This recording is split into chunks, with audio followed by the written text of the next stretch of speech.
की ह्या घटना केवळ निष्काळजीपणामुळे घडतायत की नशिबावरती आहेत?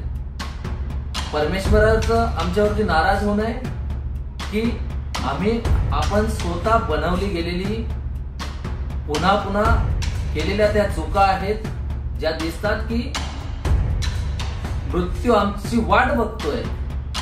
2025 पहिला अर्धा हिस्सा आम्हाला चेतावणी देत आहे की चांगलं व्हा, नाहीतर असेच मरत राहणार.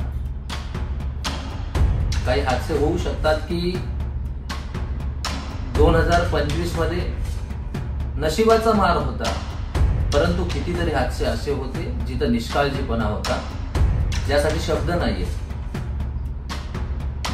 2025 हे अर्ध वर्ष पुन्हा पुन्हा प्रश्न उपस्थित करतोय की आम्ही तोपर्यंत झोपले राहणार आहे जोपर्यंत मृत्यूचा तांडव आमच्या घरासमोर येत नाही. आणि आम्ही एकच वाक्य ऐकणार आहोत का की चौकशी समिती नेमली जाईल, चौकशा केल्या जातील?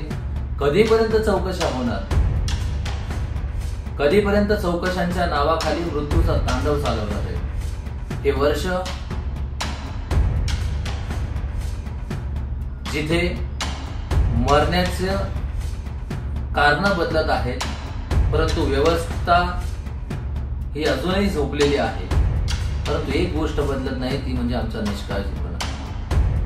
आम्ही ह्या घटनांना एक बहाणा बनवले की आम्ही जबाबदारीपासून वाचू शकू, परंतु सत्य आहे की पुन्हा पुन्हा आम्ही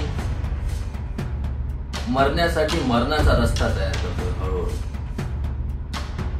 निष्काळजीपणाने, चुपचाप.